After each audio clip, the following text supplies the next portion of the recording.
Queridos, eu quero só deixar para vocês Romanos 12:2. Não vos conformeis com este século, mas transformai-vos pela renovação do vosso entendimento, para que experimenteis qual seja boa, agradável e perfeita vontade de Deus. E com este versículo eu quero pedir para ficar de pé o nosso parlamentar, deputado federal Marcos Feliciano, reverendo Marcos Feliciano, ministro do Evangelho, pregador da palavra, que Deus escolheu para colocar lá no Congresso e fazer um reboliço em todo o Brasil. Quanto dão glória a Deus por isso? Muitas pessoas estão conformadas com este século e não foram transformadas. Às 4 às 5 horas da tarde estive aqui, vim aqui dar uma olhadinha. Tinha um grupo aqui na esquina, mas parece-me que não deu muito resultado, tá? Porque maior é o que estão conosco do que o que estão com ele, tá? Pessoas conformadas com este século, com este mundo. O prazer está neste mundo, mas a igreja, o salvo, não se conforma. Ele é transformado, ele renova o entendimento e descobre o que é melhor que Deus tem para nós, tá? E hoje ele está aqui para nos trazer a palavra de Deus. Quantos querem receber o pastor Marcos? Amém? Digo assim: seja bem-vindo. Em nome de Jesus, seja uma bênção para nós, e juntos seremos muito abençoados hoje na presença de Deus. Amém. Permaneça de pé. Glória a Deus. Eu cumprimento os irmãos com a paz do Senhor. Cumprimento os irmãos com a paz do Senhor. Quem está feliz com Jesus hoje? Encontre uma pessoa bonita do seu lado e dê um sorriso para ela. Ficou difícil? Se não tiver ninguém bonito aí, é só olhar aqui para cima. Não, mas não é para mim não. É para o Elias, né? Foi arrebatado o Elias. Eu falei que era para olhar para cá, encontrar uma pessoa bonita, Elias. Essa pessoa é você, né? Deus te abençoe muito. Estou muito feliz de estar aqui no estado do Pará, aqui na cidade de Barcarena, nessa noite. Feliz da vida em conhecer o pastor Orivaldo Ribeiro, recém-chegado em Barcarena. O senhor está na cidade 7 dias antes de mim, né? Deus abençoe o senhor, sua família, o seu ministério. Que dias de muita alegria venha sobre o senhor e a igreja que Deus lhe confiou nesse lugar. Sucesso sempre. Parabéns ao seu filho que completa 25 anos. Feliz em rever aqui o pastor Cadmiel. A gente é amigo de longa data, né, Cadmiel? Quando eu conheci o Cadmiel, ele não era gordo desse jeito, não. Era magrinho, né? Agora a barriga está parecendo um cemitério de frango, né? Nós dois estamos juntos nessa, né, amigo? Quero louvar a Deus também pela vida do Rosivaldo. Cadê o Rosivaldo? Está aqui atrás. Sempre que alguém quer chegar em mim, pastor, Jesus é o caminho, o Rosivaldo é o pedágio. Ele é o meu contato aqui no estado do Pará. Deus abençoe você, sua esposa, e sucesso sempre. Feliz em rever amigos, não me lembro o nome de todos, mas Jesus o sabe. Alguém trouxe Bíblia nessa noite? Que amém fraco. Alguém trouxe Bíblia nessa noite? Então abra ela comigo na primeira carta aos Tessalonicenses. O capítulo é o de número 4.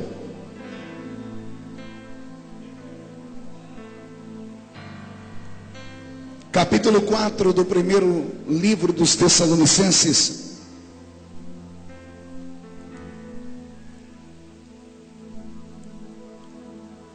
Vamos ler a partir do versículo de número 13.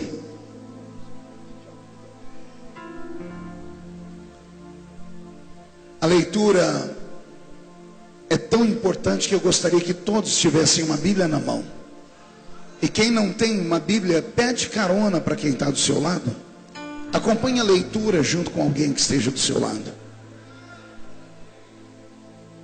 Aleluia. Primeira carta de Paulo aos Tessalonicenses, capítulo 4, versículo 13, está escrito assim: não queremos, porém, irmãos, que sejais ignorantes com respeito aos que dormem, para não vos entristecerdes como os demais, aqueles que não têm esperança. Pois se cremos que Jesus morreu e ressuscitou, assim também Deus, mediante Jesus, trará em sua companhia os que dormem. Ora, ainda vos declaramos por palavra do Senhor isto: nós, os vivos, os que ficarmos até a vinda do Senhor, de modo algum precederemos os que dormem. Porquanto o mesmo Senhor, dada a palavra de ordem, ouvida a voz do arcanjo e ressoada a trombeta de Deus, descerá dos céus, e os mortos em Cristo ressuscitarão primeiro. Depois nós, os que ficarmos vivos, seremos transformados e arrebatados seremos, e estaremos juntamente com Ele entre as nuvens para o encontro do Senhor nos ares, e assim estaremos para sempre com o Senhor.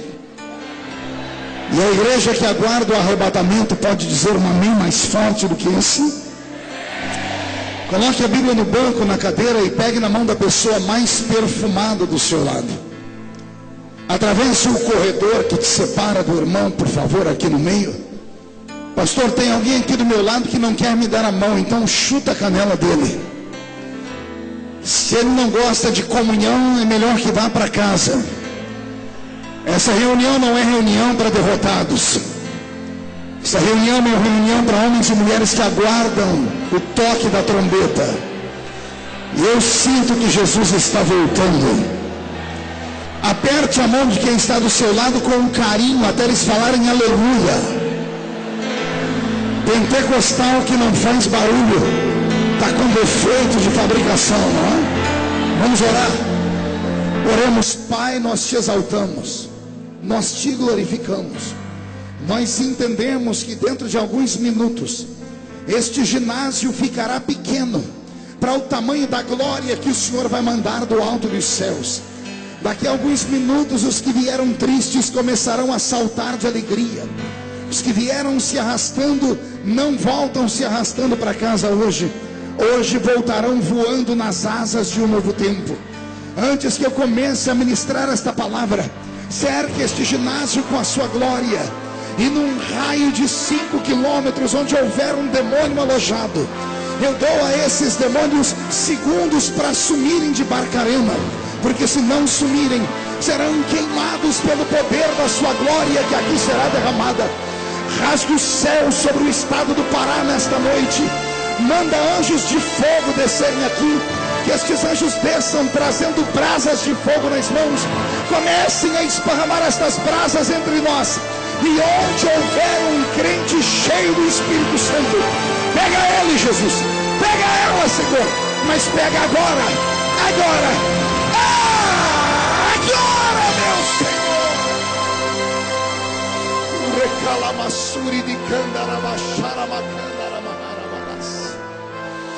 Fala conosco, fica conosco, em nome de Jesus. E a igreja diz: os que podem, tome o seu assento aplaudindo a Jesus, porque Ele é bom.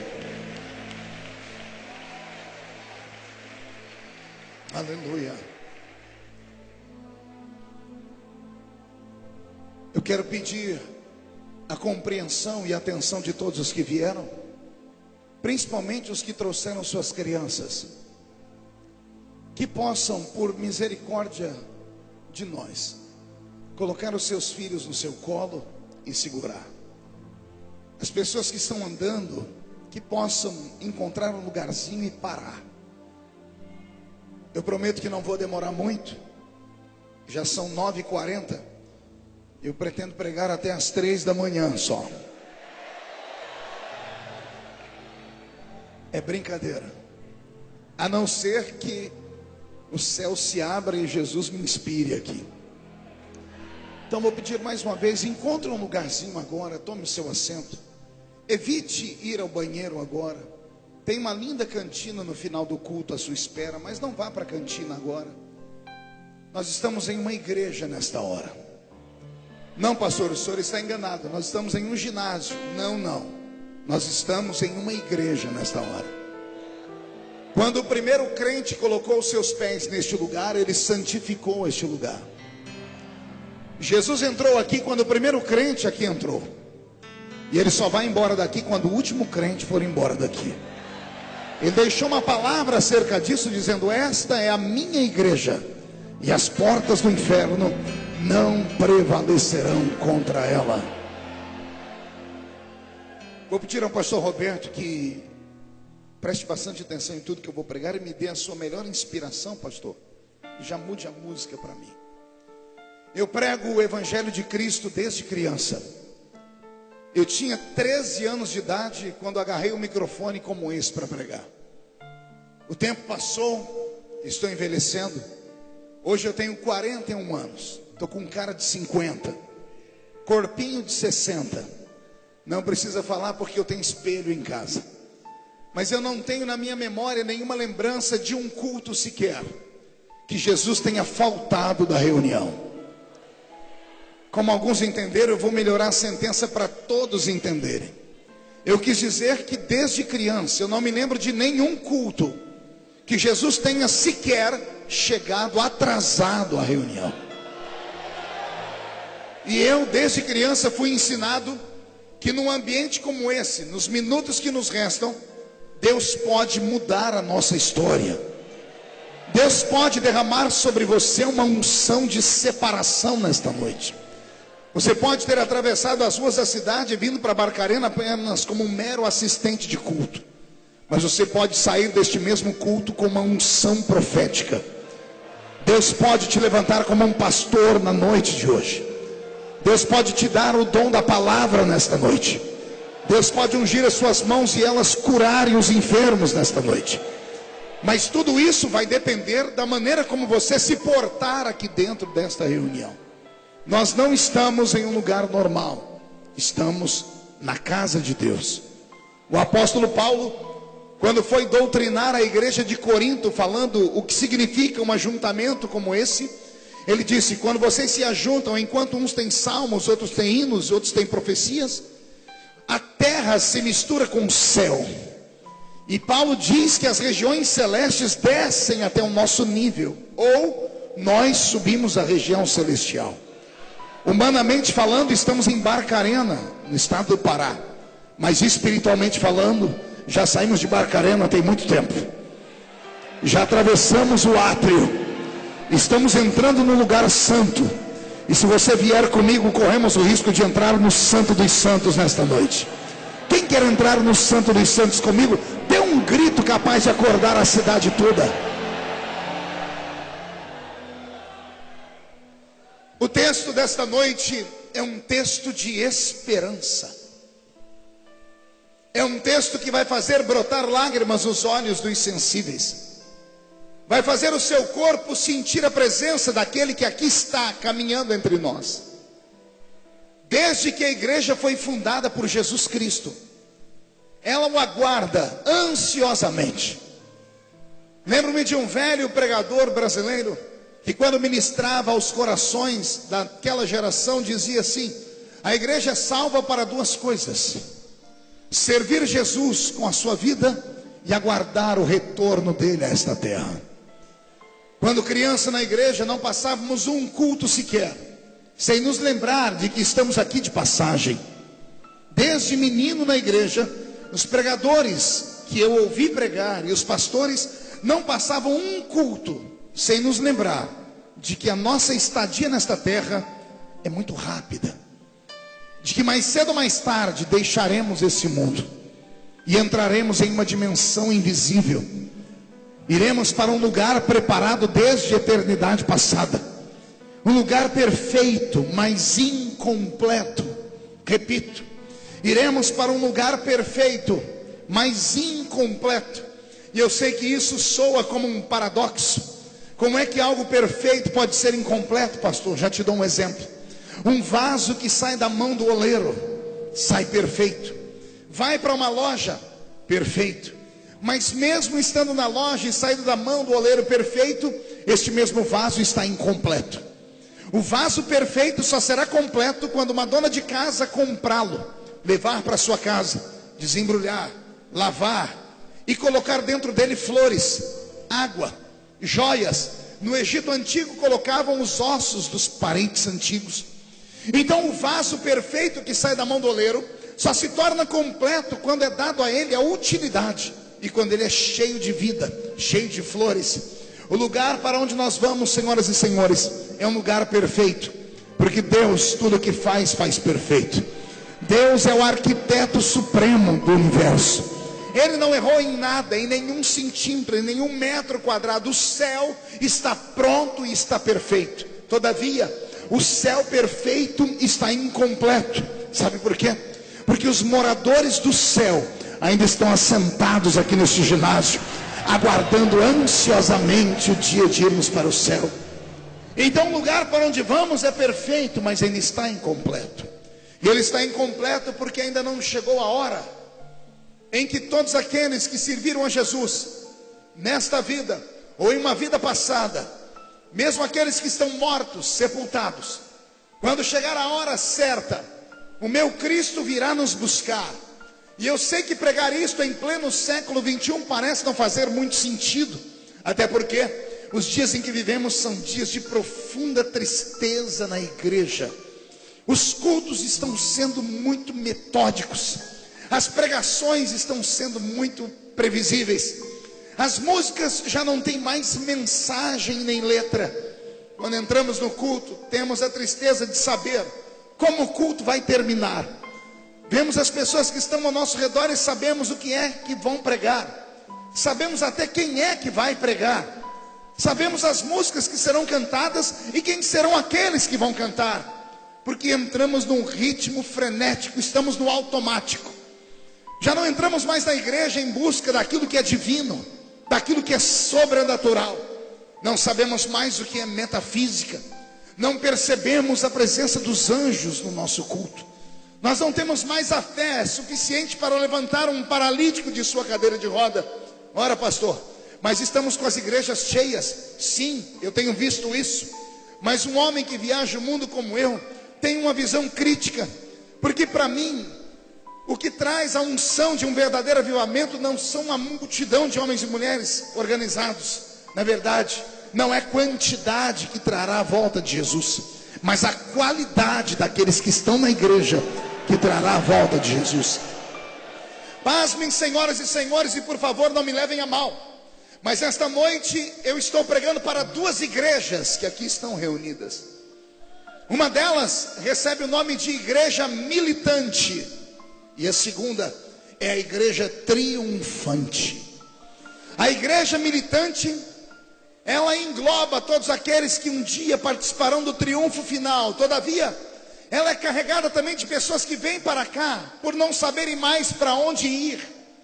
Infelizmente, nos dias em que vivemos, os crentes conseguem arrastar o seu corpo pesado pelas ruas da cidade, e quando entram nas nossas igrejas, jogam um corpo pesado nos bancos, nas cadeiras de plástico ou nas cadeiras almofadadas, reclamam da falta de ar-condicionado ou de um ventilador no mínimo. Logo que dobram a sua coluna sobre uma cadeira, um banco, cruzam as pernas, descascam um chiclete, colocam na boca e passam o culto todo olhando para o pregador como se estivesse assistindo um teatro. Com todo respeito, a igreja não é um teatro. Com todo respeito, a igreja não é um lugar que você sai de casa para ir assistir uma peça. Igreja ainda é um quartel-general, e os crentes que vêm para o culto vêm para receber na sua alma uma descarga de autoridade. Eu entrei nesta noite disposto a recarregar as minhas baterias espirituais. Os dias são terríveis. Lá fora Satanás suga a nossa alma. Já não temos mais alegria quando estamos em casa, porque os programas de TV são profanos. Já não temos alegria quando caminhamos pela rua, porque a rua está tomada por um espírito estranho e maldito. Já não temos mais paz quando entramos dentro das escolas e universidades, porque dos professores aos alunos há uma série de situações que arrancam do coração do homem a fé em Deus. Vivemos num mundo capitalista, vivemos num mundo materialista e num mundo que caminha para o ateísmo. Senhoras e senhores, ouçam o que eu estou dizendo. Palavras como essa que você ouve nesta noite tornar-se-ão raras daqui para frente. Ao entrarmos nas igrejas, hoje em dia, a maioria dos pastores se preocupam em estudar psicologia, porque querem dar uma mensagem light, boa, doce aos membros de suas igrejas, para que ao saírem, eles saiam leves e flutuando. E quando eu aceitei Jesus Cristo como Salvador há 30 anos atrás, eu não entrava na igreja para sair flutuando, eu entrava na igreja para ter os meus pecados expostos, para que o meu coração se arrependesse, e para que lágrimas corressem pelos meus olhos em busca da autoridade divina.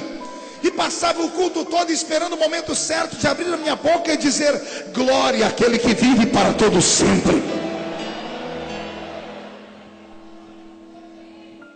Quisera eu ter o conhecimento do mundo ontem, como tenho hoje.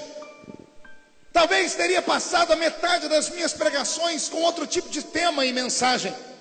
Como eu disse para vocês, eu prego há muitos anos e já preguei em mais de 70 países do mundo. Já preguei em quase 3.000 cidades do Brasil. O Brasil tem 5.000 e poucos municípios. Desses quase 3.000 eu estive presente pregando. Quantas vezes, querido Cadmiel, não preguei querendo ver o grito e a alegria da igreja apenas. Quantas vezes preguei com medo de que o pregador do dia seguinte ou do dia anterior fosse melhor do que eu. Quantas vezes preguei esperando a minha oferta, que o pastor ficasse mais feliz e me desse uma oferta melhor. Quantas vezes preguei apenas aquilo que a igreja queria ouvir. E hoje, arrependido porque o tempo passou, meus cabelos começam a ficar brancos e eu tenho um filho de 18 anos. Começo a perceber que eu poderia ter passado mais tempo olhando para esta geração agora e dizendo para eles: sem Jesus não dá. Teria passado mais tempo dizendo para eles: encho a sua botija de azeite o máximo que puderem. Passaria mais tempo dizendo: criem em suas casas um departamento onde vocês possam acumular azeite, onde vocês possam acumular a palavra.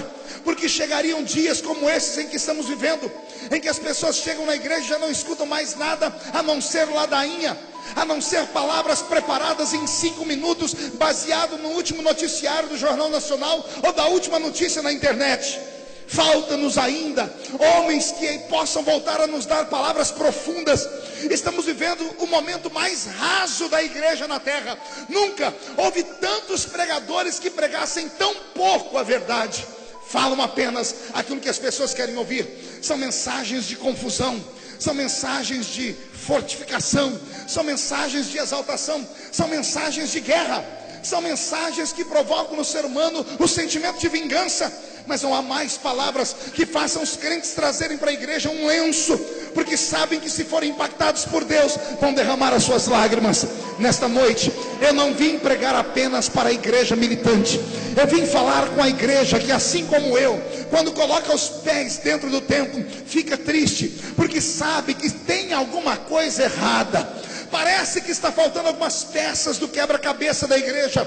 Já não há mais cura divina, já não há mais profecias, já não há mais interpretação de línguas, já não há mais dom de visão, já não há mais quem tenha sonhos espirituais, e arrebatamento de sentidos desapareceram do nosso meio. E eu venho nesta noite, em nome de Jesus, provocar a sua alma, venho provocar a sua fé, e venho dizer para você que, queiram os homens acreditar ou não, quer a igreja acreditar ou não, Jesus não mudou, e o mesmo Deus do passado pode operar nesta noite aqui entre nós com a mesma autoridade.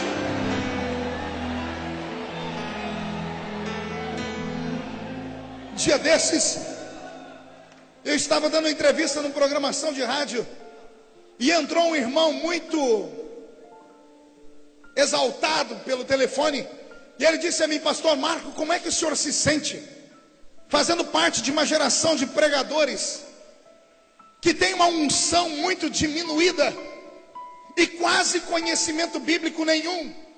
E eu questionei a ele no ar, dizendo: por que você diz isso? Ele disse: porque eu venho de uma época que, quando os pregadores iam pregar, bastava saudar a igreja com a paz do Senhor e milagres começavam a acontecer. Crentes eram batizados com o Espírito Santo instantaneamente. E quando ele disse aquilo, me deu um aperto no peito, porque ele não estava de todo errado. E então comecei a refutá-lo no ar, dizendo: o senhor tem razão. Houve um tempo que tudo isso acontecia. Houve um tempo em que os crentes recebiam milagre quando chegavam na porta da igreja. Não era necessário um agitador de águas como eu vir de longe para pregar. Não era preciso um instrumento tão bonito como esse que o pastor Roberto usa, e nem um músico de voz macia ou aveludada para emocionar a igreja. Nossos pregadores de antigamente tinham 2 dentes na boca só. Era o zagueiro e o atacante. A maioria era analfa de pai e beta de mãe. O som das igrejas de antigamente era um Deus nos acuda. A gente falava aleluia no púlpito, os crentes entendiam glória a Deus lá atrás. Mas nada disso impedia Deus de operar. Aí eu disse para ele, a culpa em parte é sim dos pregadores. Eu disse, mas eu também tenho que repartir essa culpa com a igreja. E ele disse, por quê?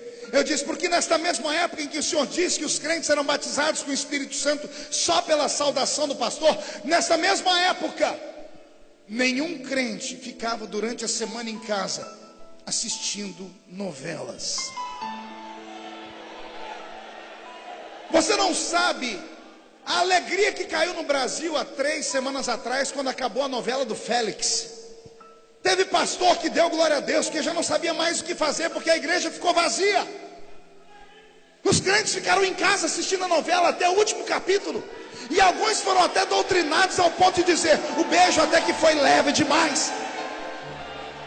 Pasmem, pasmem, eu tenho alguns amigos pastores que falaram comigo, pediram a minha opinião. Marco, agora no mês de junho nós já estamos preparando um sistema de telão dentro da igreja com som de primeiro mundo, um Mutec 7 pontos. E eu disse, para quê? Ora, porque vem Copa do Mundo aí, e a maioria dos jogos vão ser de domingo, e vai ser exatamente na hora do culto. Então, para os crentes não deixar de vir no culto, nós vamos transformar a igreja num cinema. Os crentes vão vir para o culto vestidos de verde e amarelo, com assobios, com tudo aquilo. Vamos assistir o culto dentro da igreja e depois a gente faz o culto. É claro, se o Brasil ganhar, porque se o Brasil perder vai ser um velório. A situação é deprimente, para não dizer desesperadora. A situação em que vivemos é tão triste que os crentes não buscam mais pureza e nem santidade. Nossos filhos, se você for falar para eles sobre pureza, sobre esperar o dia do casamento para manter uma relação sexual, começam a rir na nossa cara e ainda ameaçam. Se aqui não deixar, tem a igreja dali que deixa, e se aquela ali não deixar, tem a outra lá na frente que deixa. E alguns chegam a dizer assim, e se não tiver nenhuma que deixa, eu abro uma igreja para mim. Na noite de hoje, Deus escolheu Barcarena para trazer um tratado de revolução. Deus escolheu esse pedaço de terra no Pará para trazer um avivamento, e este avivamento vai começar entre nós. Deus vai levantar a sua vida como um profeta, e se tem alguém que se candidata ao cargo de profeta, dá um grito para acordar a cidade inteira.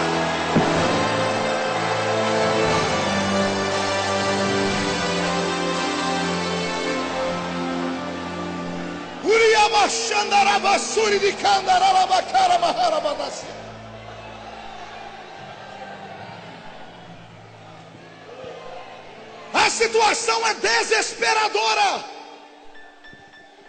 Anteontem, um jornalista do Espírito Santo, do estado do Espírito Santo, me ligou, o maior jornal do estado, fazendo uma entrevista comigo, perguntando o que eu acho dos crentes que são gays. E eu perguntei, desculpa, eu não estou entendendo. Ele disse, porque hoje tem várias igrejas abrindo, onde congregam casais homossexuais, pastores homossexuais. O que o senhor acha? Como tudo que eu falo vira tumulto, eu respondi como se não tivesse entendido a pergunta. Eu disse, eu conheço homens e mulheres que aceitaram Jesus como Salvador e têm uma tendência homossexual, e que todos os dias lutam contra a sua carne, porque querem ir para o céu. Mas olha a situação em que nós estamos vivendo. Se olharmos com um olhar crítico, você vai ver que tem algo esquisito acontecendo no Brasil.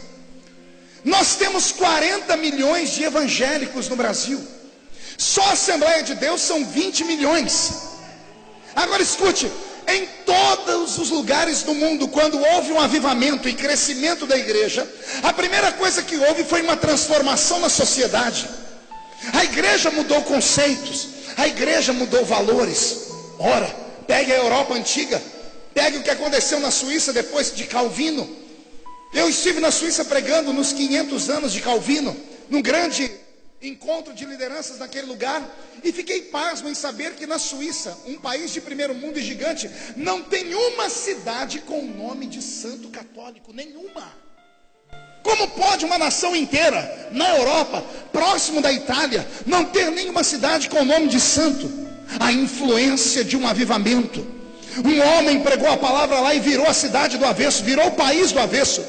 Se você pegar Atos 19 e entrar com Paulo na cidade de Éfeso, a terceira maior cidade da Grécia, uma cidade com quase 1 milhão de habitantes, que tinha no seu centro o maior centro de adoração de feitiçaria do mundo antigo, somado ao templo da deusa Diana, você vai ver que Paulo pregou lá 3 anos e meio, e em 3 anos e meio ele fechou o templo da deusa Diana, e a Bíblia diz em Atos 19, que os feiticeiros vinham queimar em praça pública toda a obra de macumba, todos os livros de feitiçaria. Em todos os lugares onde a igreja cresceu, a corrupção acabou, a cidade foi transformada.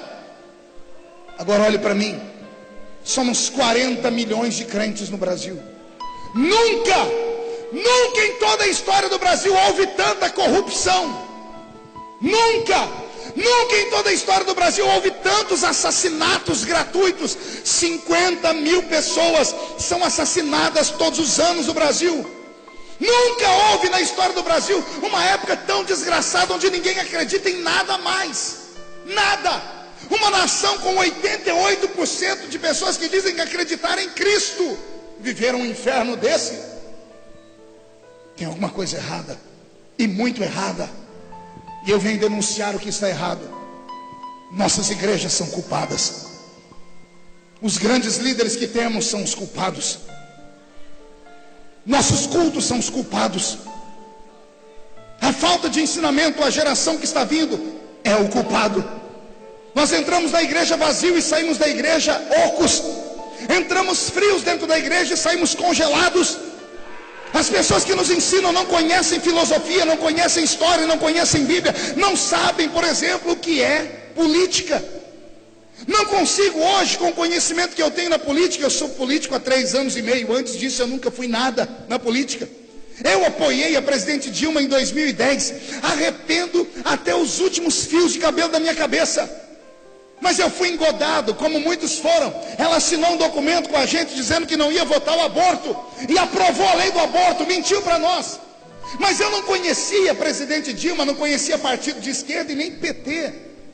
Mas quantos políticos, nossos irmãos, que estão lá em Brasília há anos, senadores, deputados, quantos líderes de denominações grandes que comungam com eles, que quando chegam agora na época da eleição, vão lá vender a igreja inteira, com o rebanho fechado, vão lá entregar a igreja na mão deles, a troco de milhões de reais, a troco de programas de televisão, a troco de rádio.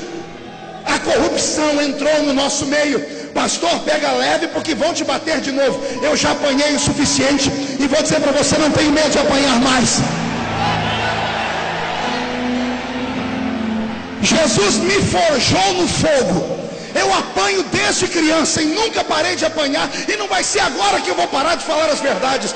Está na hora da igreja promover um avivamento, mas um avivamento que começa aqui dentro, um avivamento que começa no seu coração. Eu vou pedir para Jesus hoje derramar sobre você uma brasa de fogo tirada do altar. Eu não sei como você entrou por esta porta, mas quando você sair daqui, você vai sair daqui cuspindo fogo na cara do diabo. É hora de revolução nesse país. Quem concorda comigo? Então dá um grito, mais um grito de glória.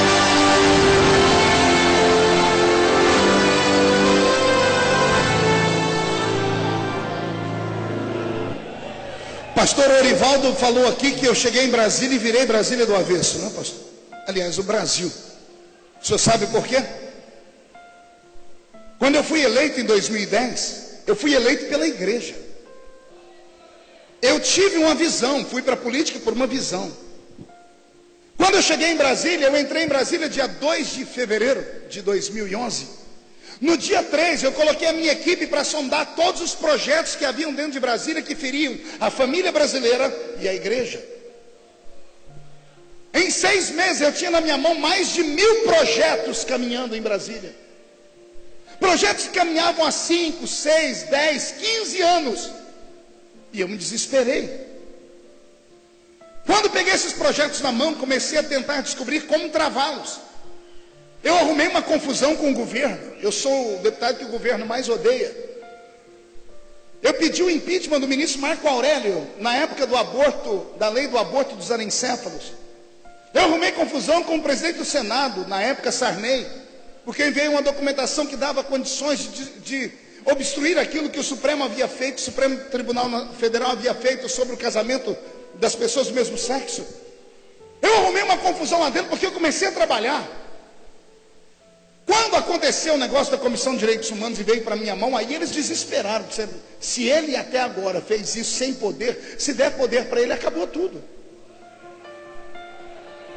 Agora olhe para mim, eu não sou melhor do que ninguém. Quantos deputados nossos nós temos lá há anos?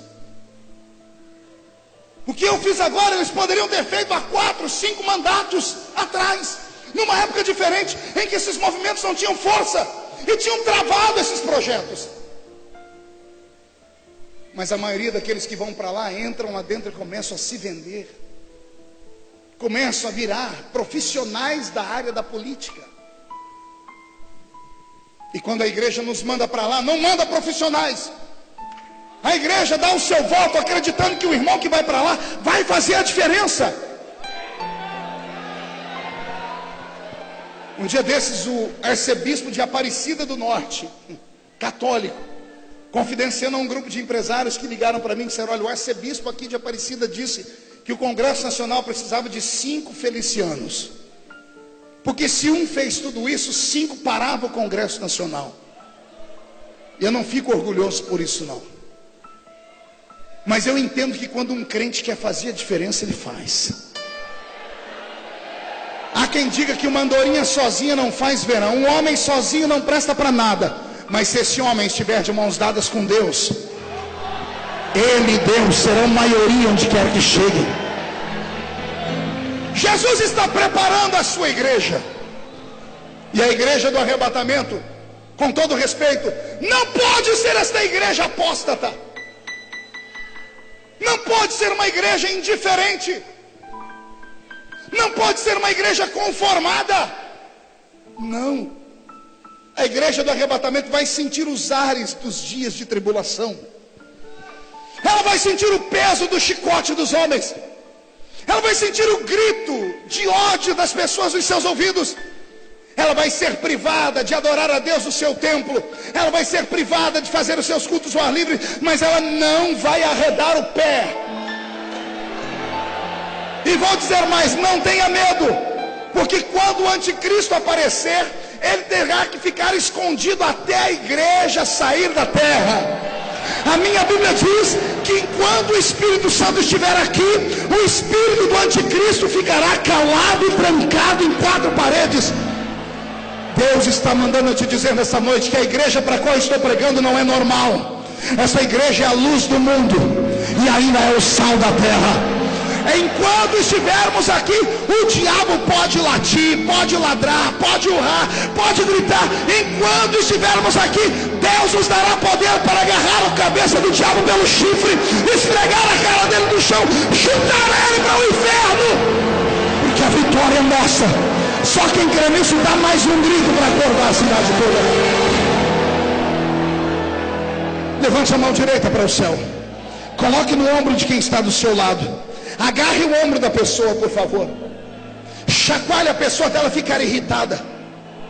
Irrita ela, diga: Deus te trouxe aqui para isso. Não grita, diga: Deus te trouxe aqui para isso, para sacudir a sua fé. Deus vai sacudir a sua igreja.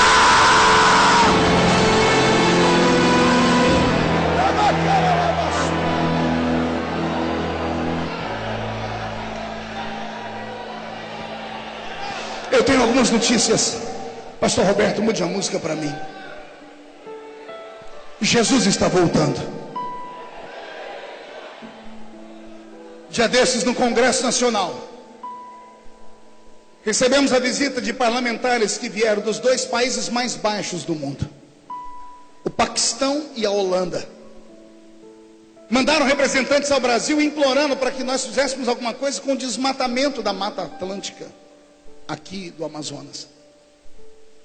Ao serem questionados o porquê, eles disseram: temos um problema na camada de ozônio. Temos um problema com a mudança do clima do planeta Terra. As águas dos mares estão avolumando. O tsunami que invadiu boa parte do Oriente algum tempo atrás, ou da Ásia algum tempo atrás, começa a sussurrar no ouvido do mundo, dizendo que a qualquer momento vai voltar para esses países. Eles estão morrendo de medo de se levantar ao nível das águas e engolir esses dois países. E enquanto eles falavam com a gente, a minha cabeça viajava pela Bíblia, e eu me lembrava do que dizia o profeta: haverá um bramido das ondas do mar, as águas vão se avolumar e vão engolir a terra seca. Quando eles falavam da camada de ozônio, com medo do sol ser aquecido, eu me lembrava de outro profeta que dizia: e o calor que virá sobre esse mundo será tão grande que os olhos dos homens apodrecerão em torno da sua própria órbita, de tão quente que ficará esse planeta. E quando o desespero ia bater no meu coração, me lembrei de que um outro profeta disse: não tenham medo desse calor que invadirá o mundo, porque para vós que temem o meu nome, virá o outro sol, o sol da justiça. Quando eu olho para Israel e vejo Israel, o relógio de Deus, amedrontado. Dia desses, dentro do meu gabinete, como sou presidente da Comissão de Direitos Humanos ainda, ou era até semana retrasada, chegou em mim um grupo de pessoas que vieram da Palestina, implorando ajuda, dizendo que Israel está oprimindo eles. Mas eu conheço a verdade como quem é que oprime quem, e eu conheço as profecias bíblicas sobre como aquela terra será construída, e como é interessante estar no centro do poder e entender que as coisas estão se encaixando. Quando eu vejo a Ucrânia em desespero agora, e a Rússia tentando bater de frente com os Estados Unidos, quando eu vejo Obama gritar por medo, porque está perdendo toda a sua autoridade, e quando eu escuto bem longe a China se levantando como o maior império do nosso século, tudo que você compra é da China. E quando eu vejo um país comunista governar boa parte da Ásia, quando eu vejo a nossa presidente Dilma sair às escondidas do Brasil e ir até a Venezuela, colocar a mão em cima de Maduro, ou vir aqui na Bolívia entregar dinheiro para a mão dos irmãos Castro, eu vejo um quebra-cabeça se encaixando num grande jogo de xadrez, onde os homens já não entendem mais nada. O mundo está em desespero. A situação é tão caótica que desde a Europa, as Américas começam a clamar por um líder mundial, porque todos os líderes que aí estão parecem não fazer mais nada. Senhoras e senhores, está tudo preparado. Eu li a Bíblia mais de 30 vezes de capa a capa. Mais de 153 sinais se cumpriram literalmente. Todos os sinais preditos por Jesus se cumpriram literalmente. Sinais que envolviam política, sinais que envolviam o tempo, sinais que envolviam o cosmos. Tudo está se cumprindo. Estamos vivendo por um momento o respirar de Deus. Deus olhando para o seu relógio, a qualquer momento vai dar um grito dizendo: é chegada a hora. E dada a palavra de ordem, aguenta a igreja. Eu imagino que neste exato momento Jesus está em uma sala do céu, e os anjos estão tecendo a sua roupa, a roupa do casamento. Assim como um noivo ou uma noiva estão em uma sala esperando que o casamento seja perfeito, enquanto a roupa seja preparada, Jesus está se vestindo para o casamento. Eu posso imaginar em uma outra sala do céu um arcanjo com uma trombeta dourada na mão, pulindo a trombeta, lendo as últimas notas musicais, preparando o momento de tocar. Eu posso imaginar Deus olhando para o seu relógio, olhando para Israel, que é o seu relógio na terra, vendo o grito, os ais, os uis, vendo o mundo entrando em desespero, vendo as pessoas querendo aprovar a pedofilia, vendo as pessoas querendo aprovar o aborto desenfreadamente. Eu vejo Deus desesperado no céu. Não demorará muito. Deus vai dar um grito no céu dizendo: basta! E dada a palavra de ordem, O mesmo Senhor, o mesmo que subiu, descerá do céu com alarido e com voz de arcanjo. Meu corpo está arrepiado. O alarido e a voz de arcanjo são gritos e sinais para Israel, porque a Bíblia diz que Jesus veio para eles, mas eles não receberam. E eu sinto muito pelos judeus não receberem Jesus, mas fico feliz pela outra parte do versículo. O versículo todo diz: ele veio para os seus, os judeus, mas os seus não receberam. Aí João para de olhar para o Oriente e aponta para o Ocidente e diz: mas a todos que o receberam, deu-lhes o poder de serem feitos filhos de Deus. Só quem é filho de Deus aqui não grita não, dá um berro de glória a Deus.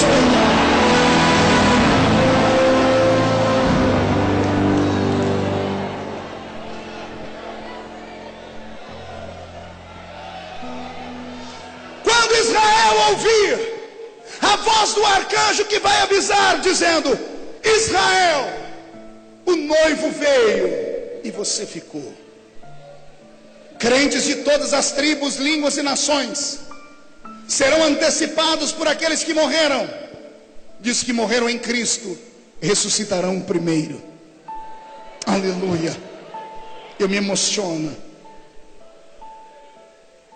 Nessa minha vida eu já coloquei pelo menos 3 pessoas dentro de uma tumba. 3 pessoas queridas, irmãos em Cristo. Um primo, meu pai e o meu filho.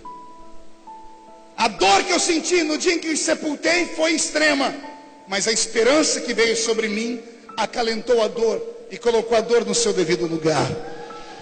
Eu falo nessa noite para o único povo do mundo que tem uma religião que é versátil. Ela começa aqui, mas não termina aqui. O cristianismo é a única religião do mundo que reflete para a eternidade. Todos os que morreram estão nos aguardando em algum lugar. Está chegando a hora do encontro. Permita-me falar sobre isso. Está chegando a hora em que a água, o mar, a terra, o fogo, o ar, o oxigênio, as tumbas, as rochas, as montanhas, todos aqueles que engoliram o corpo dos nossos irmãos, serão obrigados a dar eles de volta. Não sei onde o pó do corpo deles está, não sei para onde os seus átomos foram arrastados ou levados. Eu sei que a minha Bíblia diz que todos eles ressuscitarão no dia do arrebatamento da igreja. Quem tem essa esperança? Quem tem essa esperança? Quando eles ressuscitarem, sairão de dentro de suas tumbas, vivos, cheios de glória, voarão para os ares, e em questão de segundos, nós os que estivermos vivos, se estivermos com o nosso ouvido afinado no diapasão do Espírito Santo, ouça-me, o arrebatamento não é uma mentira. Quando Noé construiu uma arca avisando que iria cair chuva do céu, as pessoas riram dele não por causa da arca. As pessoas não riram dele porque ele falou que o mundo ia se inundar com água. As pessoas riram dele porque nunca havia chovido na terra. A Bíblia diz que a terra era umidificada por um gás que saía da terra, um mormaço. Mas o céu nunca fechou em nuvens para chover. E Noé dizia: vai chover. As pessoas olhavam para o céu e debochavam. Noé tinha uma família grande. A família de Noé não era feita só de filhos, esposa e noras. Ele tinha tios, primos, parentes, avós. Mas nem a família acreditou nele. Nem os amigos e os vizinhos mais próximos acreditaram nele. Ninguém acredita na gente. As pessoas acham que o que nós falamos é coisa de gente doente da cabeça. E eu estou aqui hoje para brigar contra esta racionalidade que entrou no nosso meio. Hoje já existe uma doutrina evangélica que diz que Jesus volta só para quem morre. De que essa história do arrebatamento é conversa fiada para boi dormir. Não, não é. E eu me sinto autorizado nesta noite para lembrar você de que Jesus está voltando. Quando eu falo do ouvido estar afinado para ouvir a trombeta, não falo literalmente. Eu falo da pureza de vida. Eu falo da santidade. Eu falo de homens e mulheres que já não cuidam mais da sua alma e nem do seu corpo. Se Jesus voltasse agora e a trombeta tocasse nesse exato momento, a igreja triunfante subiria, mas a igreja militante ficaria. Nesse ginásio haveriam gritos, desesperos e possivelmente suicídios. Filhas que levam a vida dissoluta, filhos que não respeitam mais seus pais e suas mães, mulheres que não respeitam seus maridos, maridos que não respeitam mais suas mulheres, crentes que não respeitam mais a sua liderança, liderança que não respeita mais os seus membros. Se Jesus voltasse agora, ia ser uma surpresa tão desagradável. Se Jesus voltar nesse exato momento, o que você faria, amigo? Porque até agora você tem levado uma vida escondida. Até agora você tem tido seus pecados longe dos olhos das pessoas. Até agora a vida continua e você diz assim: não, ninguém sabe, Deus já me perdoou e está tudo bem. E se acontecesse agora? No dia do arrebatamento da igreja, será o dia mais triste que o planeta Terra já viu. Aviões desgovernados sem os seus pilotos, carros desgovernados nas vicinais e estradas, pilotos de carros desaparecendo, mulheres grávidas em desespero porque suas barrigas vão se murchar automaticamente, porque os seus filhos em pureza desaparecerão, filhos que saíram de suas casas para as baladas, ao retornarem não encontrarão seus pais e suas mães. Os templos serão inundados de pessoas.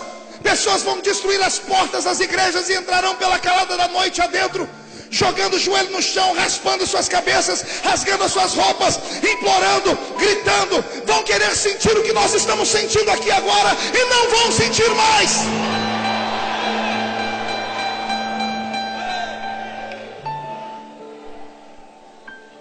Vão abrir a Bíblia e não vão sentir inspiração. Vão colocar os hinos e os hinos não farão sentido.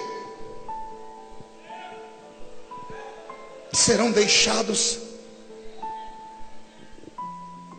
Vivemos uma situação deplorável. Enquanto eu prego, muita gente está tremendo aqui dentro. Meninas desesperadas porque fizeram aborto, mataram crianças sem que suas mães soubessem, carregam um peso sobre a sua alma. Pastor, o senhor veio aqui falar de doutrina, pastor? Não, eu vim aqui falar de uma coisa mais séria do que doutrina. Eu vim falar que está na hora da igreja tomar vergonha na cara. Não dá para brincar mais. Jesus está voltando. Os que morreram em Cristo ressuscitarão primeiro. Depois nós, os que ficarmos vivos, seremos transformados e arrebatados seremos, e estaremos para sempre com o Senhor nos ares. Faz muitos anos que eu não vejo a igreja fazer uma oração. Pergunte qual? Pergunte qual? Só fala se todo mundo perguntar. Pergunte. Maranata, Maranata, ou como se diz em hebraico, Maranatá, que significa ora vem, Senhor Jesus.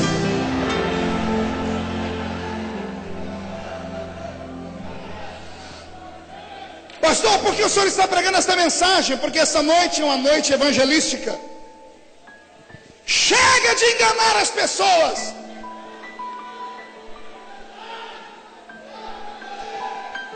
Chega de falar para elas: venha como está.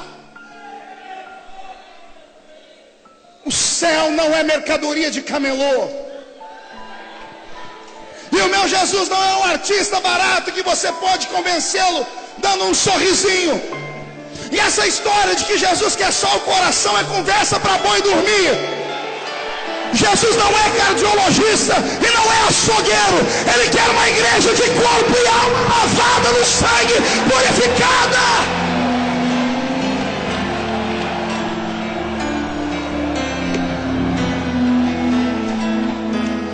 Eu sinto a presença dele aqui dentro.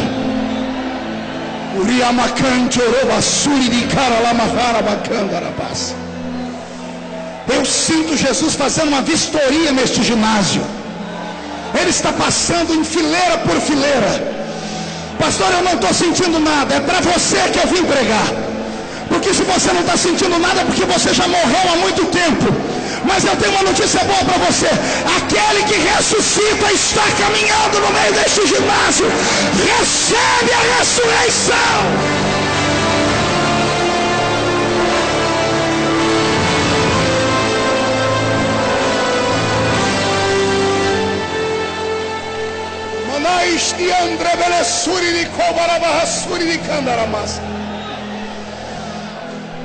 Meu Deus, eu estou ouvindo barulho de asas. Mas não são asas de plumas, não são asas de anjos. Eu ouço um farfalhar de asas de morcego. Estou ouvindo asas de demônios que estão voando sobre este ginásio desesperados. Já chegou no inferno que nesta noite há uma pregação sobre o arrebatamento. Satanás está desesperado, porque ele sabe que quando a igreja é ouriçada, ela desperta, ela se levanta, ela sai da toca, reage, reage, reage, reage.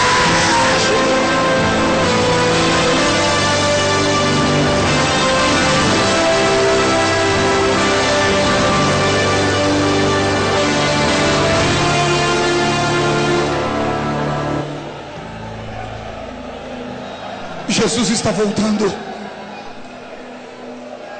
Não me leve a mal.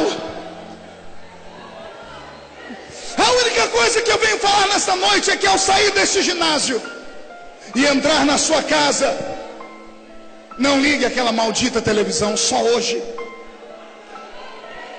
Chame a sua família numa mesa.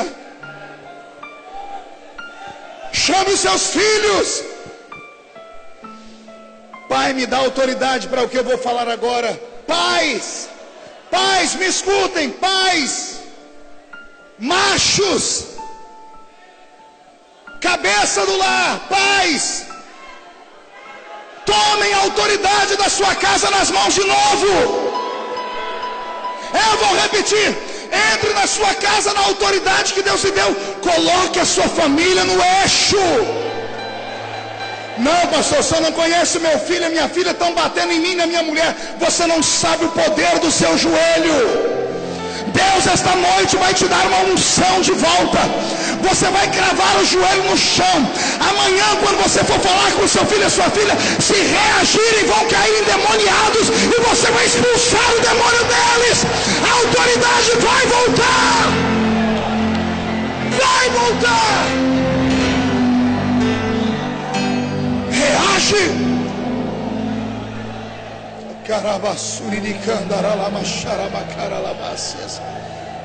Deus está aqui. A presença de Deus está aqui. E Deus está gritando no nosso coração, dizendo: eu quero uma igreja triunfante. Mas a igreja triunfante tem que voltar para os seus redutos. Círculo de oração. Mulheres da oração, em nome do Senhor Jesus. Gastem menos tempo ensaiando música.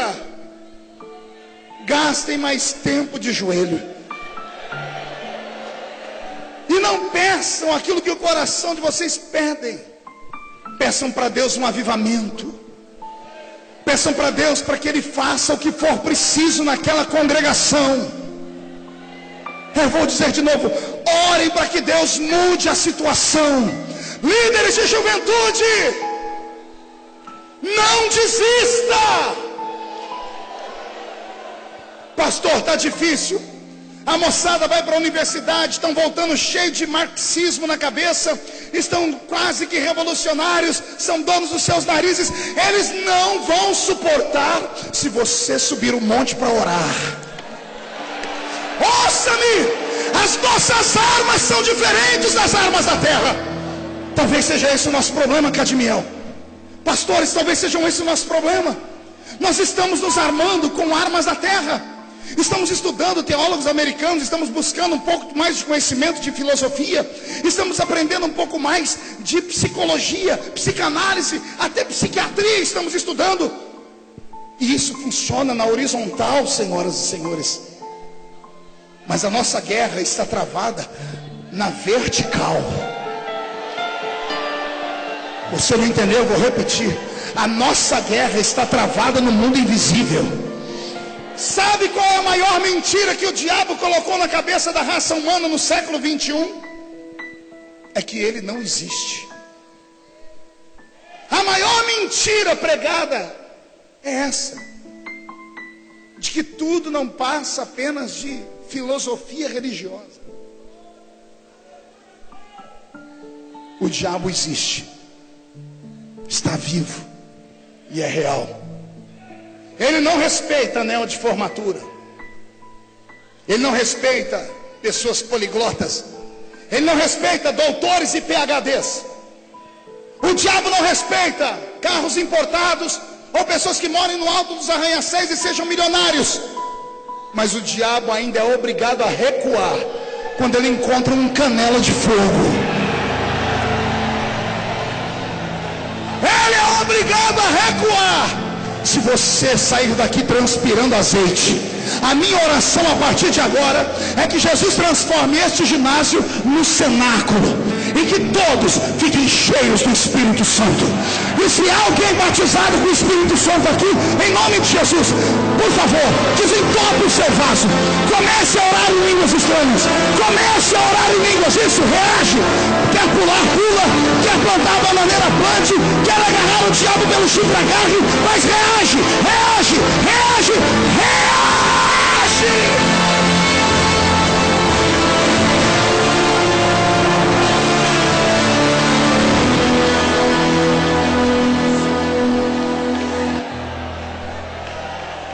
Ei, como você acha que eu suportei tudo que eu suportei?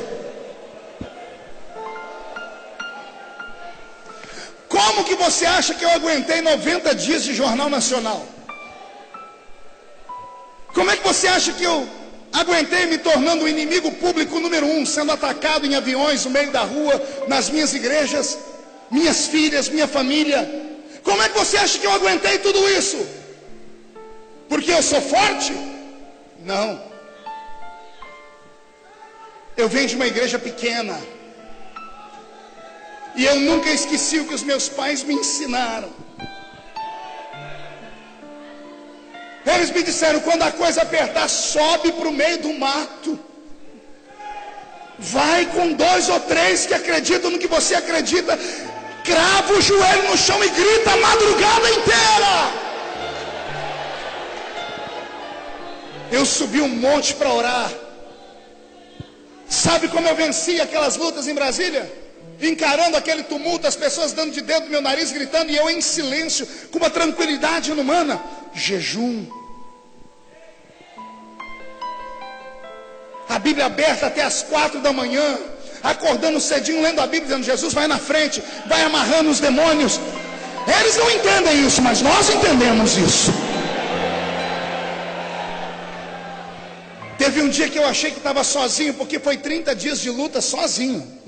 Depois que o pastor Silas levantou e me ajudou, aí veio todo mundo. Mas eu passei 30 dias sozinho. Teve um dia que Deus me mostrou qual era o poder dele. Eu sozinho lá dentro, dizendo: Jesus, eu fiquei sozinho. Entrou um homem dentro do meu gabinete, vestindo uma roupa branca, cheio de badulaque aqui. Ele entrou, atravessou a sala das secretárias, foi no meu gabinete, olhou para mim e disse: pastor, eu sou um babalorixá. Quando eu olhei para ele, eu arrastei a cadeira para trás. Eu falei: meu Deus, até aqui vão me atacar agora? Passaram pela segurança, entraram aqui dentro. Ele viu que eu fiquei desesperado. Ele falou: calma, pastor, não fica bravo não. Eu estou aqui para te dar uma boa notícia. Ele enfiou a mão no bolso, tirou uma carta. A carta tinha o nome de uma instituição com 600 terreiros de Umbanda. Ele disse: pagaram as minhas passagens, a minha alimentação, para eu vir aqui te dizer uma coisa. Eu falei: o quê? O Senhor nos representa. E o Senhor não pode parar. E eu olhei para ele e disse, por quê? Ele disse, porque o Senhor está lutando pela família brasileira. E nós temos família também. Você não entendeu? Eu vou desenhar de novo. 30 dias eu sofrendo, nenhum pastor se levantou para me defender. A igreja não veio me defender. Um macumbeiro veio me defender. Na hora de ir embora, ele falou assim para mim, o senhor fica tranquilo que a partir de hoje ninguém toca mais o senhor. Eu devia ter ficado quieto, mas eu perguntei por quê. Ele disse, porque a partir de hoje, toda sexta-feira,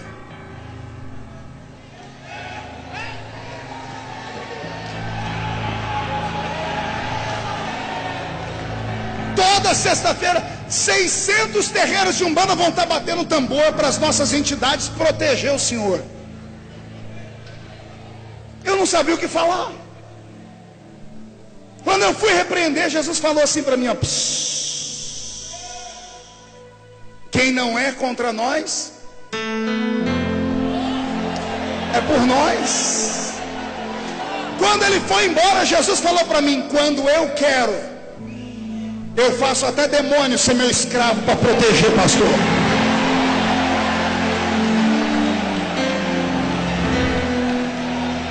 Sabe por quê? Autoridade. Está faltando autoridade. Está faltando autoridade na sua casa, na sua rua. Está faltando autoridade na sua cidade, no seu bairro. Da sua igreja eu nem falo, estou falando da sua vida. Quem manda na rua da sua casa são espíritos malignos. Aliás, mandavam. Quando esse culto terminar e você chegar na rua da sua casa, pede para Deus abrir os seus olhos espirituais. Você vai ver demônios pedindo carona para se mudar da rua. Deus está dando autoridade para essa igreja, porque esta é a igreja do arrebatamento. Vai haver um reboliço em Barcarena. Pastor Orivaldo, receba esta palavra. Assim como Deus te trouxe para cá, para as Assembleias de Deus, para um tempo novo, com esse tempo novo Deus traz um tempo de avivamento. E não se apavore, Barcarena será chamada de terra do avivamento no estado do Pará. Alguém pega essa palavra, pega, põe no coração e reage.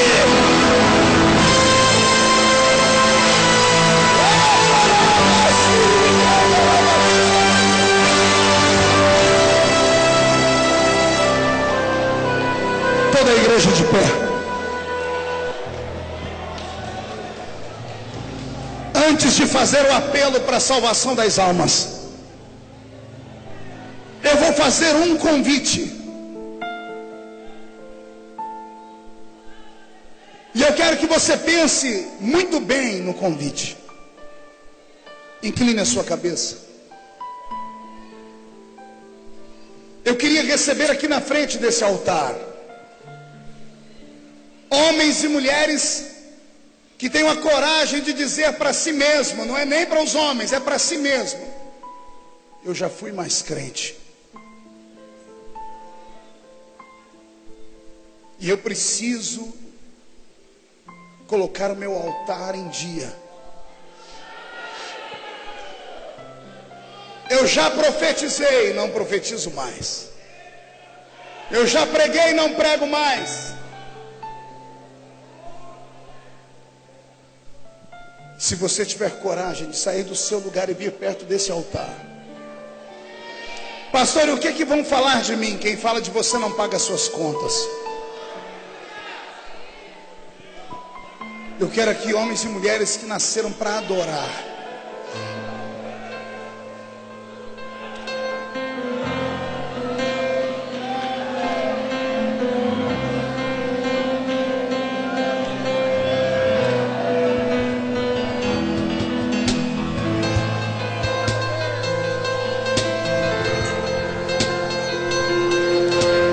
Feche os olhos e comece a orar.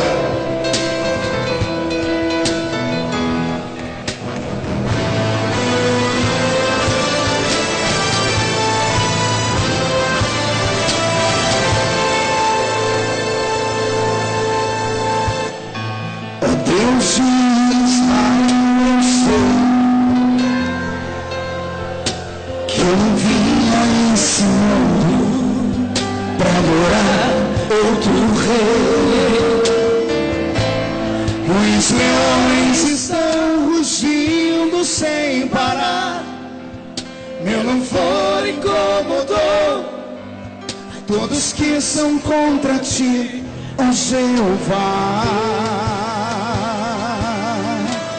Feche os olhos e comece a orar. Nada pode intercalar o louvor do meu coração. Os manjares eu abro mão, os palácios não quero não. Eis-me aqui como Daniel, com os olhos voltados pro céu, com o risco de morrer, mas o que me importa é te obedecer. Senhor, não vou dividir minha adoração, exclusivo é o meu coração. Vivo só pra ti, não abro mão do céu, até diante da morte, prefiro ser fiel. Pegue na mão de alguém que está do seu lado.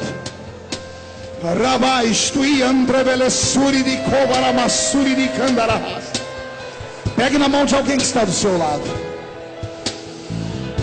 Deus abre o céu sobre este ginásio. Aqui na minha frente estão os guerreiros, homens e mulheres cheios de defeito, são de carne e osso, mas são apaixonados pela sua presença. Tiveram coragem de vir na frente do altar buscar de volta o que perderam.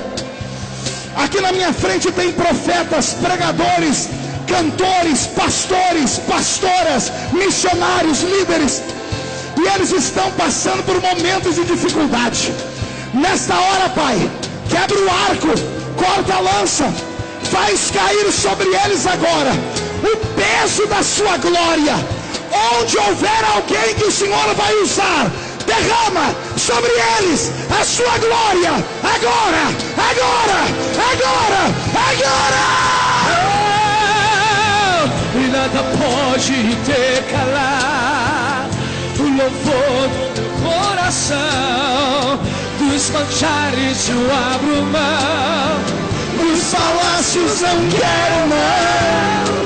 Eis-me aqui como Daniel, com os olhos voltados pro céu, com o risco de morrer, mas o que me importa é te obedecer.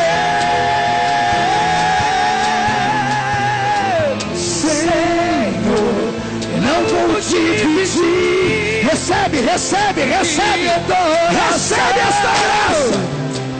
Exclusivo é o meu coração,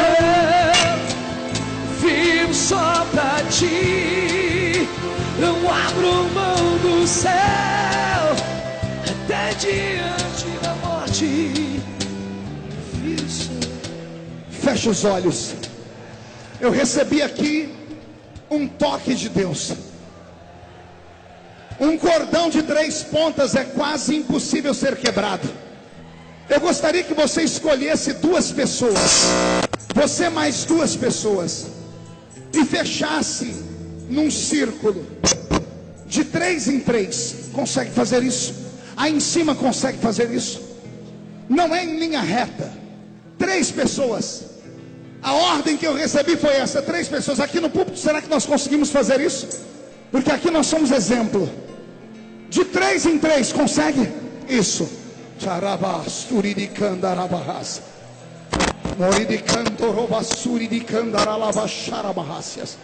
Senhor, os seus filhos estão em uma redoma agora. Grupos de 3, de 4 estão juntos. Estão num círculo fechado. Este círculo é profético. Nada entra, nada sai. O que vai acontecer agora é que a unção que está em um vai passar para o outro, Pai. A oração de um vai cobrir o outro nesta hora. Senhor, envia agora uma unção de fortalecimento, uma unção profética, uma unção de autoridade. Senhor, derrama sobre eles agora a unção do batismo com o Espírito Santo. Pai, batiza, batiza agora, agora, agora, agora, agora. Não vou dividir minha adoração, exclusivo é o meu coração, vivo só pra ti, não abro mão do céu, até diante da morte, prefiro ser Senhor, e não vou dividir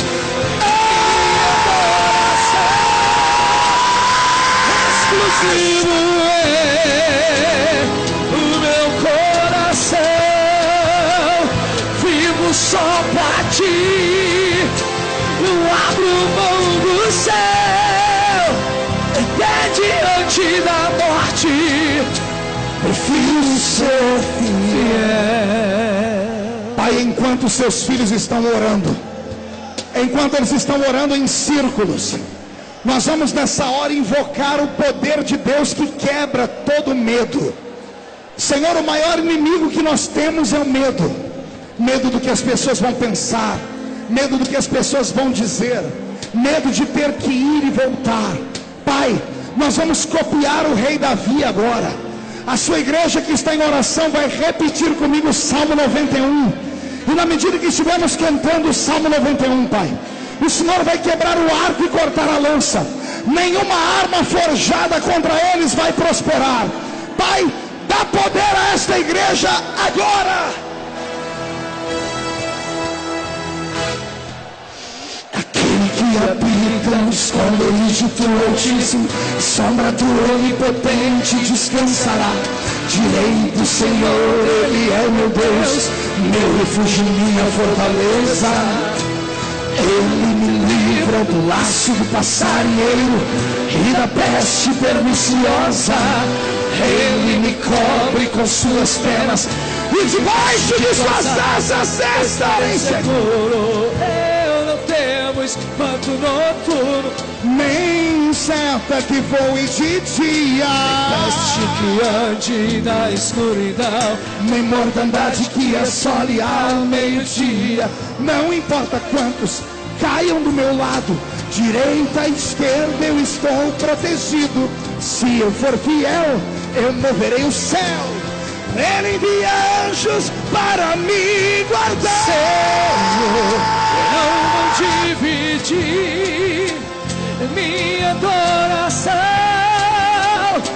exclusivo é o meu coração, vivo só pra ti, não abro mão do céu, até diante da morte, prefiro ser fiel.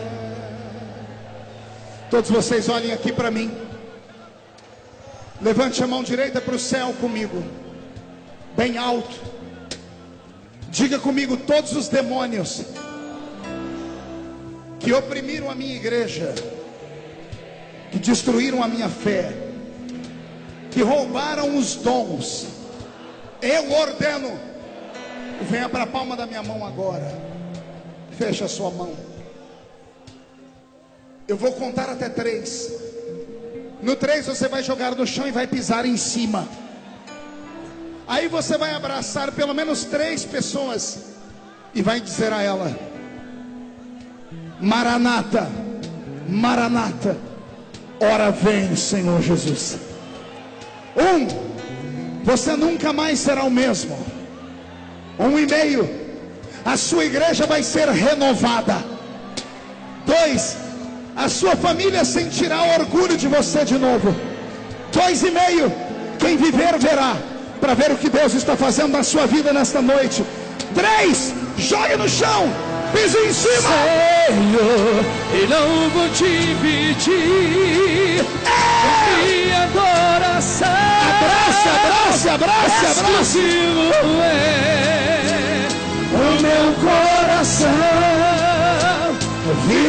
só pra ti. Não abro mão do céu, até diante da morte. 1, 2, 3. Prefiro ser fiel.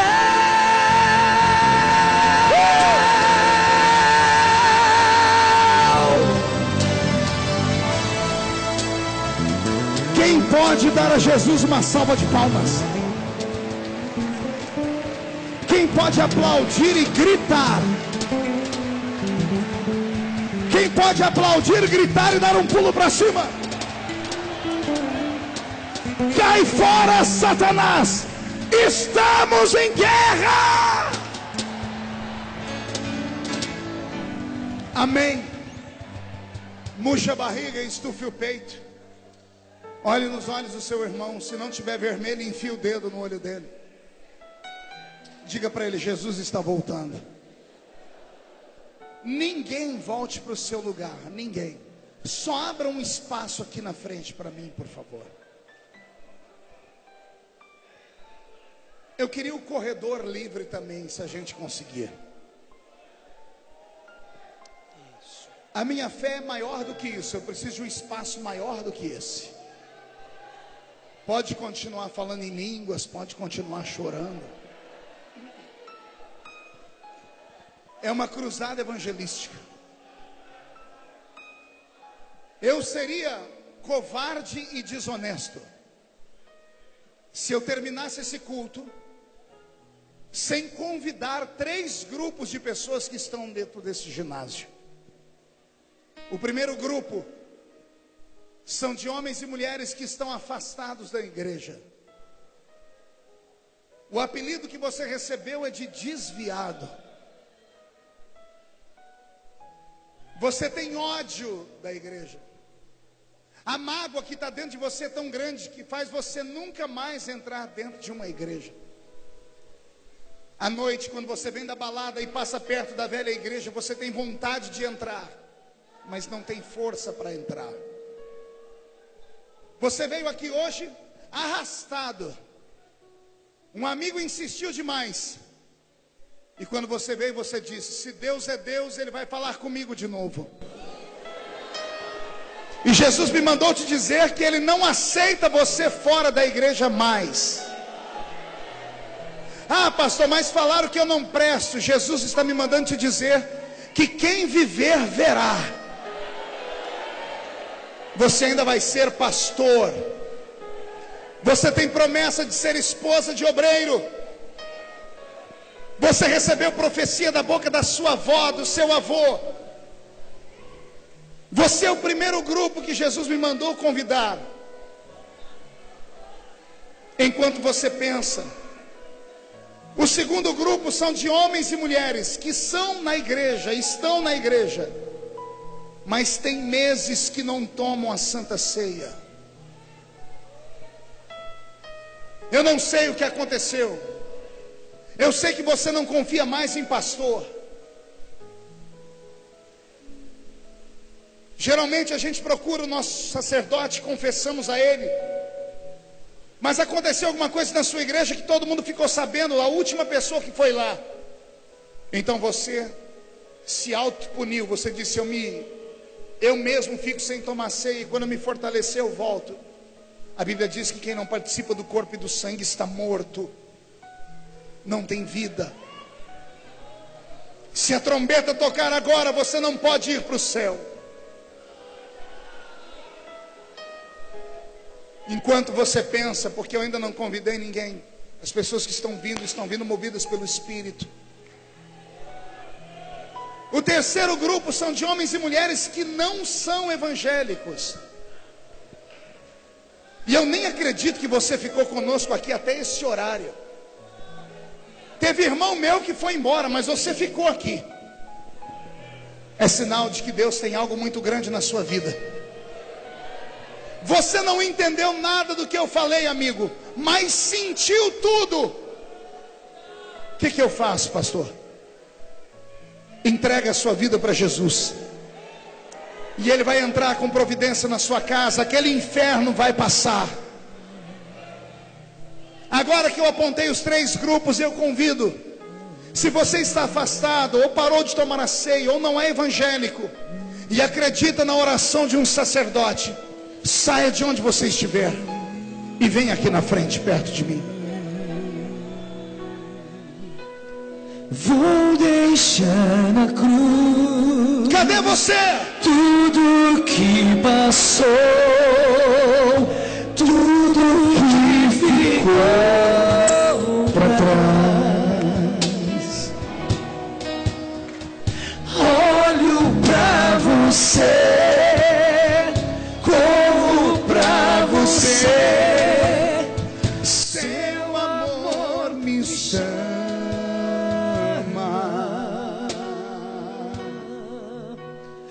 Vou deixar na cruz. Onde está você, filho? Tudo que passou. Filha, cadê você? Vem! Tudo que ficou. A igreja trabalhando. Olho pra você, corro pra você. Seu amor me chama. Solta a voz. Eu dependo desse amor, do seu amor, mais que tudo.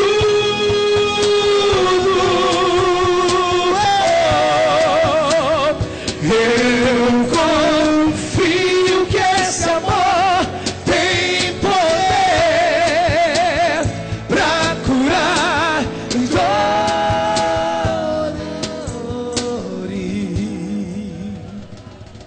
Mas alguém vai vir?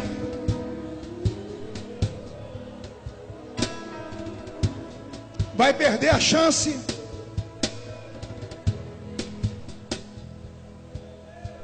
Olhe para mim. O ano passado eu enterrei um menino de 27 anos. Ele chegou na minha igreja, porque eu sou pastor de igreja também. Pediu para eu levar ele para uma clínica de recuperação de drogados, e eu não acreditava mais nele. Ele foi na frente da igreja um monte de vezes. Arrumava a casa de recuperação, ele fugia. Naquele dia eu não dei bola para ele. Ele correu atrás de mim e falou: pastor, dessa vez eu vou. Eu falei para ele: então eu quero você amanhã, 9 da manhã, aqui na porta da igreja. Eu tinha certeza que ele não ia. 9 da manhã do dia seguinte, ele chegou na igreja. Meus obreiros ligaram e eu disse: faça um culto com ele, mas um culto comprido. Prega, canta, grita. 1h30 depois me ligaram e disseram: pastor, além de ficar no culto, ele aceitou Jesus como Salvador. Aí o coração do pastor quebrou. Autorizei a secretária da igreja. Ela ligou para algumas casas de recuperação. 5 horas da tarde ele estava internado em uma casa de recuperação. Às 6 horas ele foi para o refeitório jantar. Enquanto ele estava jantando na frente de um pastor, e o pastor perguntando para ele o que ele queria ser na vida, e ele olhou e disse: se Deus me ajudar, eu quero ser um pregador igual o meu primo é. O nome dele era Marcelo Feliciano, meu primo. Quando foi 6h30 em ponto, o pastor disse que o Marcelo, comendo, deu uma repuxada para trás e caiu com o rosto em cima do prato, morto. Um ataque fulminante do coração matou o Marcelo. Quando me ligaram de lá, eu não acreditei. Precisou o IML do hospital me ligar para eu acreditar. Quando eu percebi que era verdade, eu sentei num canto e comecei a chorar. Eu disse: Deus, eu quase mandei o Marcelo para o inferno, porque eu não queria dar uma chance para ele. Nem eu, nem ele, nem ninguém sabíamos que no dia seguinte ele ia morrer. A igreja vai fechar os olhos e inclinar a cabeça, e eu vou abrir a oportunidade de novo. Eu não sou de insistir, filho. Eu não sou de insistir, filha. Vem. Vem! Em nome de Jesus, arruma coragem. Sai do canto, sai do banheiro, sai da arquibancada, sai do meio do ginásio, sai da rua. Vem! Sua morte ali na cruz, carregando a minha dor. Isso. Você se expôs por mim. Isso, vem! Se entregou em meu lugar e me deu uma nova chance. Eu vou recomeçar. Vou deixar na cruz tudo que passou, tudo que ficou pra trás. Olho pra você, corro pra você, seu amor me chama. Toda a igreja. Eu dependo desse amor, do seu amor, mais que tudo.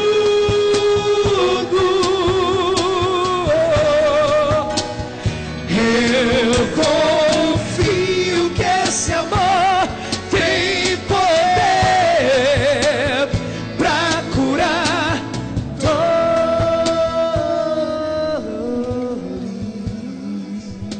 Pai, eu oro por essas vidas que vieram à frente. Eu oro nesse momento para que os pecados sejam perdoados. Não importa o que aconteceu, eles estão perdoados neste momento. O nome deles permanece escrito no livro da vida. Os que estão entregando a vida para ti pela primeira vez, o nome está sendo escrito no livro da vida. Depois dessa noite, toda maldição herdada ou adquirida está quebrada. E quando saírem daqui, sairão escoltados no nome de Jesus Cristo. E a igreja que é soberana diz amém. Os que estão ajoelhados, fiquem de pé. Ajude eles a ficarem de pé. E todos os que estão de pé, olhem para mim.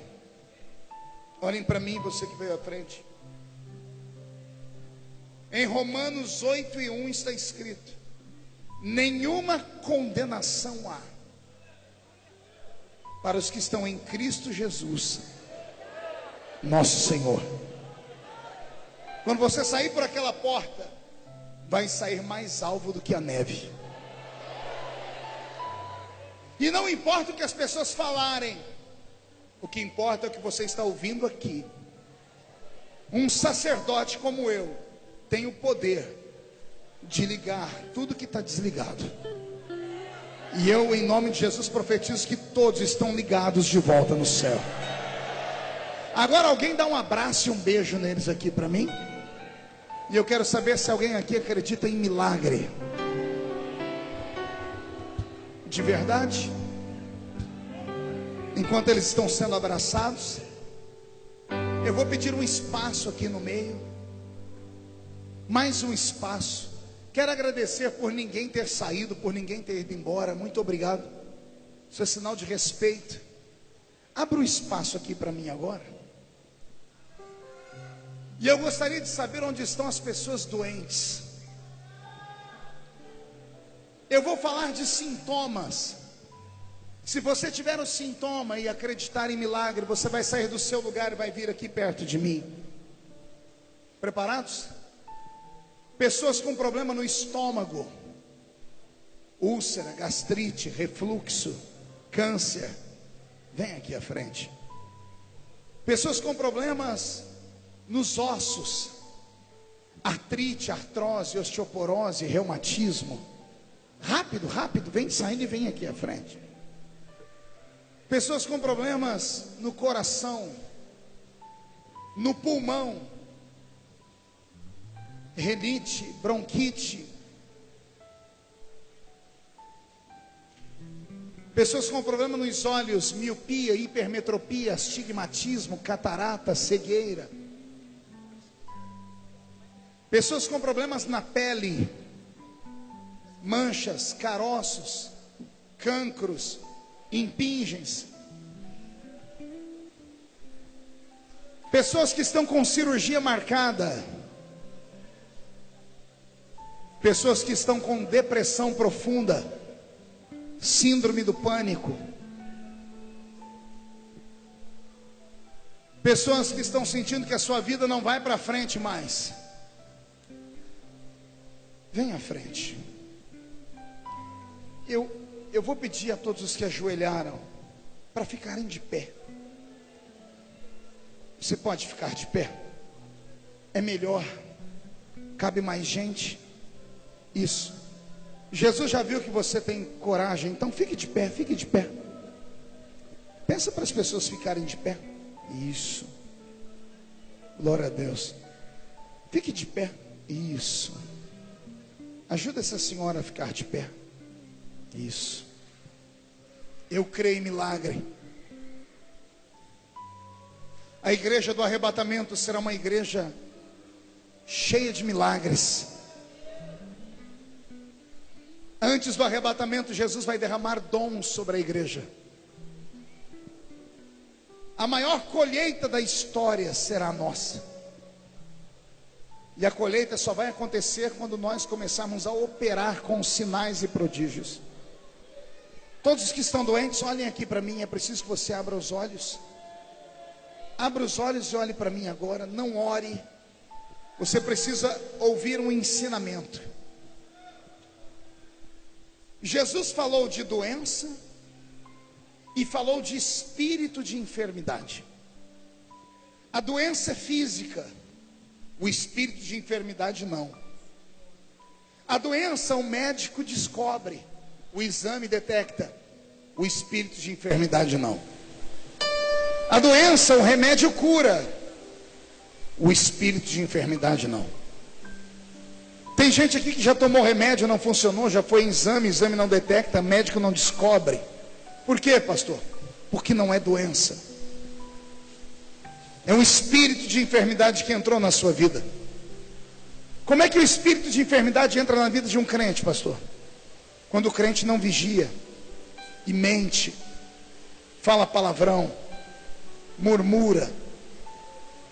Endemoniado você não pode ficar. Mas o espírito maligno ganha legalidade e entra dentro de você. E ele provoca dores no corpo inteiro. E por isso que ninguém descobre o que é. Crente não bebe e não come nada sem antes orar. Espíritos de enfermidade entram pela boca. Crente que tem juízo não veste roupa de ninguém, nem de loja, sem antes orar. Você não sabe o que foi feito naquela loja. Pessoas consagram seus comércios a espíritos malignos. Esses espíritos, percebendo a sua fraqueza, se apegam a você. Mas eu tenho uma notícia muito boa nessa noite. Eles vão embora. Porque você vai ficar cheio do Espírito Santo.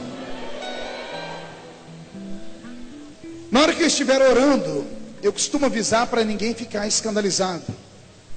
Pessoas sentem o corpo esquentar, esfriar. Tem gente que anestesia o corpo, tem gente que cai no chão, tem gente que endurece. Eu só estou avisando para você não ficar com medo. Tem gente que vomita. Já tem gente vomitando aí? Já tem pessoas vomitando aqui. Olha ali, pastores. Há uma unção aqui. Quando começarmos, lembra que eu chamei pessoas com problema no estômago? Porque geralmente a obra de feitiçaria cala aí dentro. Alguns vão sentir ânsia de vômito, como ela, e vão começar a vomitar. Dia desses, nós estávamos em um evento, uma menina vomitou uma agulha cirúrgica. Uma agulha cirúrgica saiu de dentro dela. Em Ji-Paraná, uma menina vomitou agulha amarrada com cabelo. Eu creio no Deus que cura. Alguém tem dúvida de que Deus está aqui? Abra a mão direita os que estão doentes. Coloque a mão no local da enfermidade. Pastor, eu não estou doente, mas deixei alguém doente em casa, no hospital. Coloque a mão no coração, você que representa alguém da sua família. Nós vamos orar agora.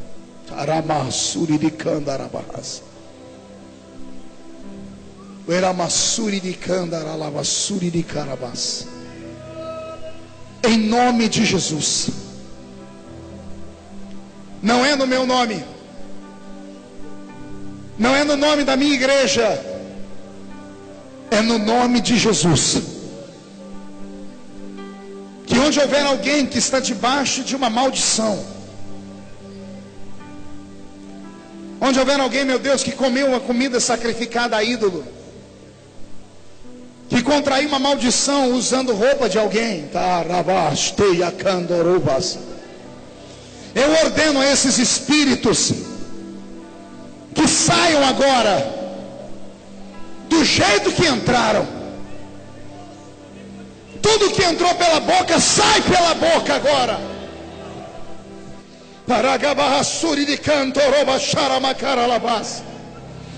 Senhor, coloque a sua mão no estômago desse homem. E tudo que estiver aí dentro desse homem, dessa mulher, meu Deus, eu quero que eles vomitem agora, porque a obra de feitiçaria não pode permanecer dentro deles. Sai!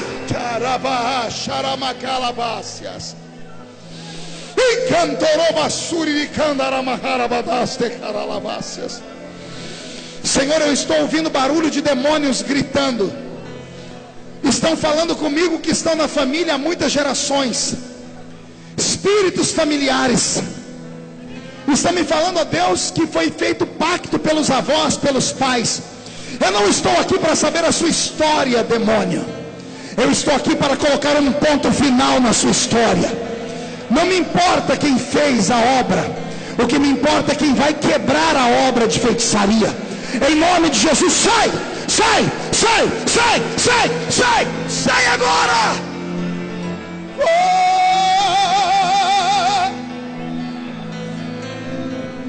Eu peço para que a igreja feche os olhos, viu?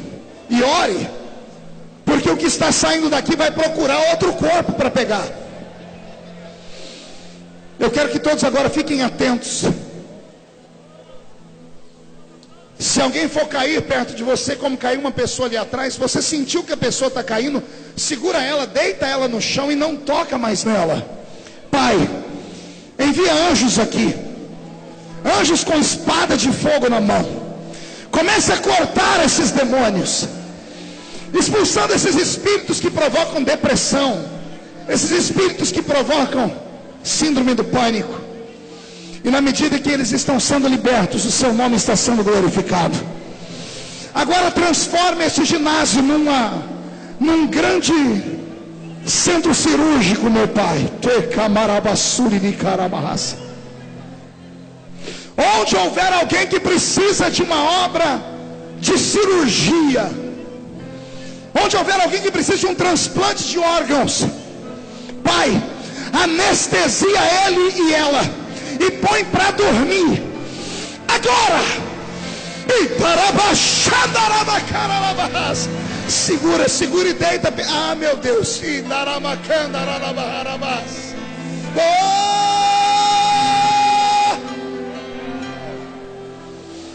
Vai limpando o coração, vai limpando o pulmão, vai limpando os ossos, a pele, vai limpando os nervos, vai limpando os olhos, os ouvidos, vai limpando a garganta, as cordas vocais, vai limpando, Senhor, toda moléstia, Senhor, vai tirando agora. Senhor, em nome de Jesus, toca em todas as partes do organismo e arranca o tumor, arranque, Senhor, a enfermidade, arranca com raiz e tudo, meu Pai. Senhor, coloca de pé o que está caído, limpa. Eu profetizo a cura, profetizo o milagre, em nome do Senhor Jesus. E toda a igreja que acredita em milagre, diga: eu creio em milagre. Vai tirando a mão do local da enfermidade, como se estivesse arrancando. Você vai fazer um pacto comigo agora. Ao detectar o milagre, você vai procurar a igreja ou algum programa de rádio, de televisão evangélico e vai contar o que aconteceu aqui. Porque o testemunho contado abre porta de milagre para outros. Amém? Jogue no chão essa porcaria e pise em cima. Porque eu creio em milagre. Mestre, eu preciso de um milagre. Transforme a minha vida, o meu estado. Jesus ainda está curando. Faz tempo que eu não vejo a luz do dia. Estão tentando sepultar minha alegria, tentando ver meus sonhos cancelados.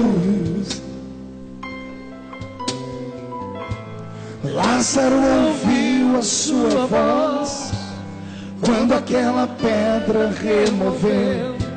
Depois de 4 dias ele reviveu. Mestre, não, deixa ele aí. Deixa ele. Só o teu nome tem todo o deixa poder. Eu preciso tanto de um milagre. Quero ouvir. Remove.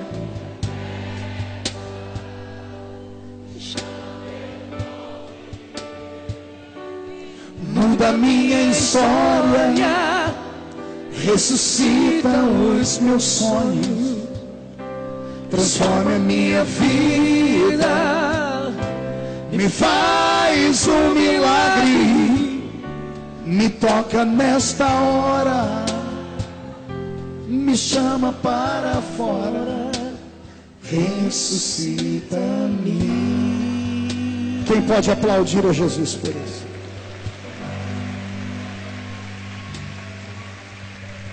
Amém? Olhe para mim. Quem ficou feliz com esse culto? Posso voltar em Barcarena outra vez? Então eu tenho um convite para te fazer, ó. Amanhã, às 19 horas, no Ginásio de Educação Física do Pará, lá em Belém, né? Avenida João Paulo. Nós teremos uma grande concentração de fé e milagres lá.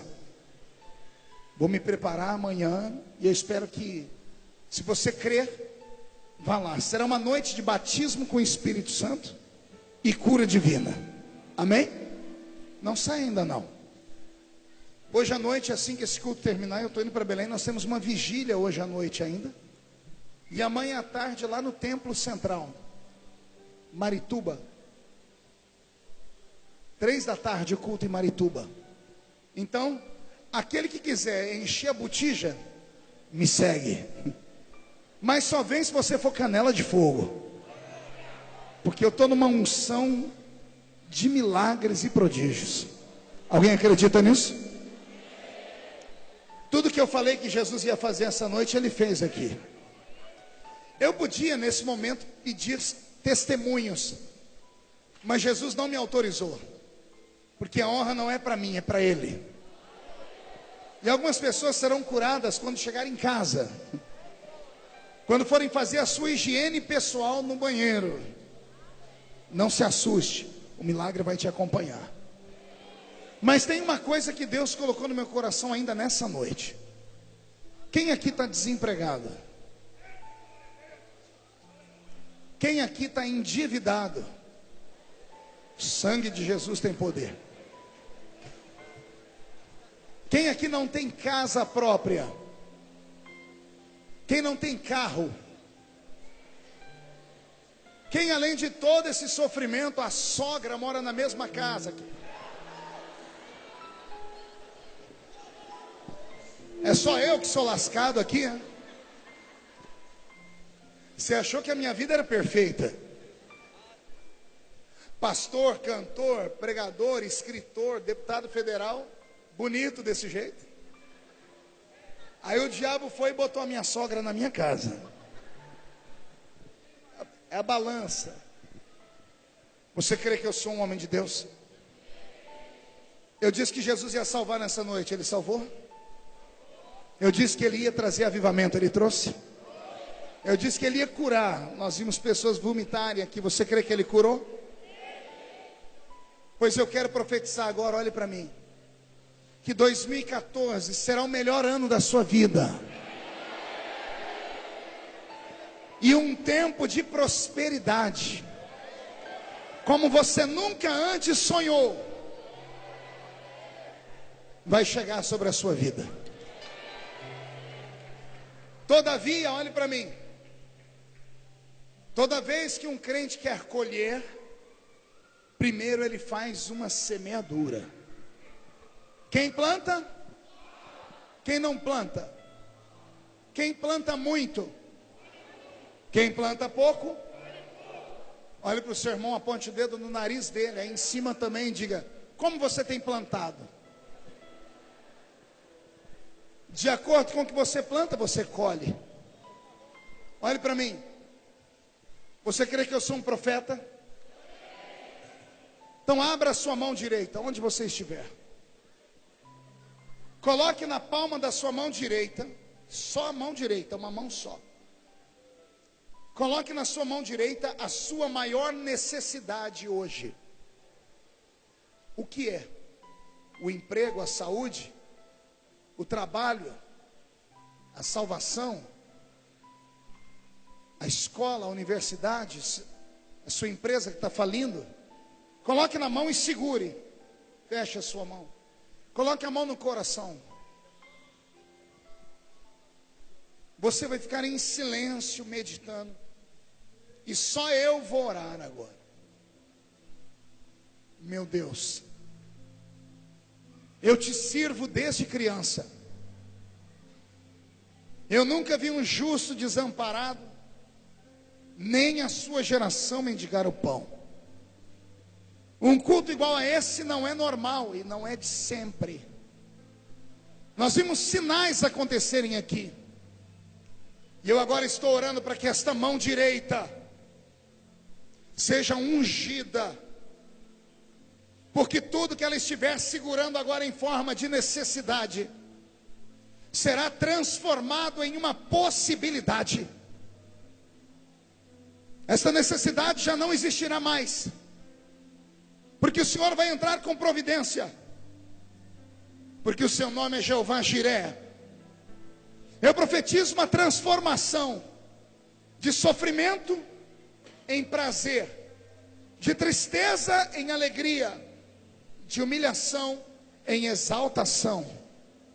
Tudo que esta mão direita tocar a partir de hoje, próspero vai ficar. Tudo que esta mão direita tocar a partir de hoje, abençoado vai ficar. Tudo que esta mão direita tocar a partir de hoje, vai se multiplicar. E eu profetizo isso no nome de Jesus Cristo, o Salvador da nossa alma. E a igreja que acredita, diga: eu creio. Olhe para a sua mão direita e diga: você está ungida. Você crê nisso?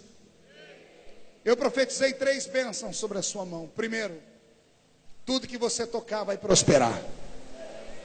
Então cuidado que você toca. Segundo, tudo que você tocar abençoado vai ficar. E terceiro, tudo que você tocar vai multiplicar. Quem crê, diga: eu creio. Eu quero agradecer mais uma vez ao idealizador do evento, Elias. Deus te abençoe, viu, Elias? Sucesso, até o próximo.